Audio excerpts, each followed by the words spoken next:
I'm Reverend Natalie Jean, and you well know me as the owner of the Emma Curtis Hopkins Theological Association, as well as highwatch.net, and the one that provides you with those wonderful newsletters on Emma Curtis Hopkins. I wanted to do a new video on the messages of truth. As you well know, I've also written a book of poetry, spiritual poetry, on the aspects of truth. And that is the one premise, the one idea that Emma always talks about, is the aspects of speaking your truth about your being. The first point is to really sit down and start writing what you really think about yourself. And if there's anything negative in there, you need to remove it by doing affirmations, by doing denial work. But you really need to understand where you come from, your existence, and become one with the truth, one with God. There is good for you and you ought to have it. That is what Emma Curtis Hopkins always tells us. And that good is God. There's nothing that we can't have in this life. It is only us that stops us from gaining this thing.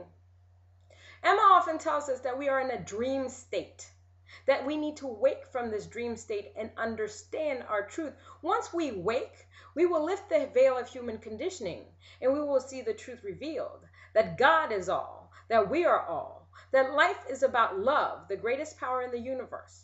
This love is found within the center of who we are. It is the greatest power. Right now, I would like to read one of my poems from my books, which explains our power. This power, I plant a seed, which is us.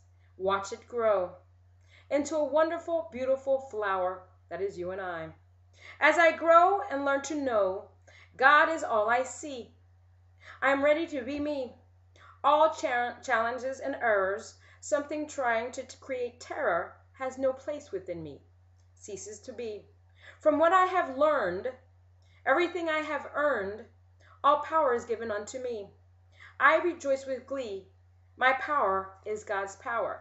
We need to come to that understanding that we are equal to God. No one can take that away from us. We are the open doors that no man can shut. And if anybody tries to shut us down, that means that we have given away our power. Power is within you and I. We are the ones that are great. Now, a lot of people want to say that there are chosen ones, but everyone is a chosen one. No matter what you do in life, do it with greatness and great passion.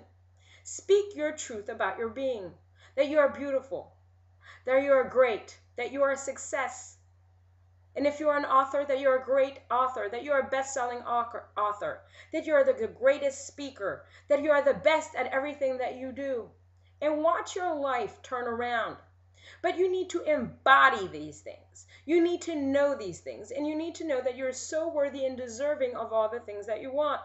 You can't just say the words. You've got to walk the walk with the talk that you talk. Because if you can't walk the walk, then there is no sense in trying to do affirmations and denials. You must really believe in yourself. I can tell you I believe in everybody because all I can see is the God that is walking out in the universe.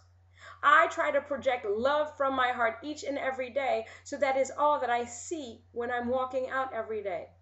So if there's things that you want in your lifetime, you need to start projecting them out through your words and your mind. You don't have to worry about what other people are doing in your lifetime. You focus on yourself. You focus on your well-being. You focus on your passions. And if you're the type of person that loves to help other people, let me explain something to you.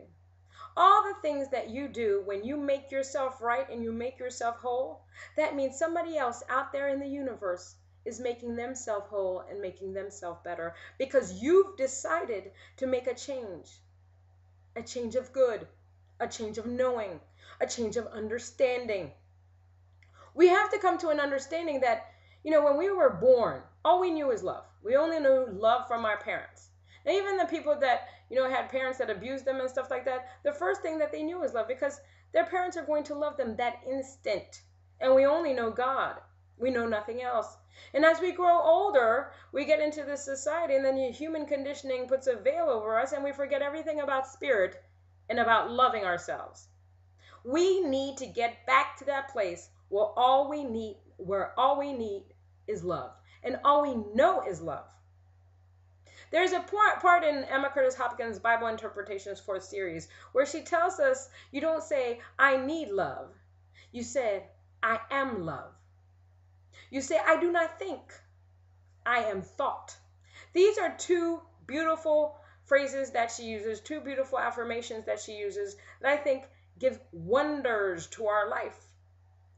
She also states, God must provide for me. We are all his children here. That is my father. I consider God my daddy. And I tell God, you must provide for me, and I am provided for. I know this. There is a knowing that we have to get to. It's not enough to read spiritual books. It is about knowing our connection, staying with that connection, not giving in to the human. Sometimes, like for example, I created a book of poetry. There are some people that have come to me and told me poetry books don't sell. That is a thing created by the human world. I am not of the human world. I am of the spiritual world. And anything I do is going to move.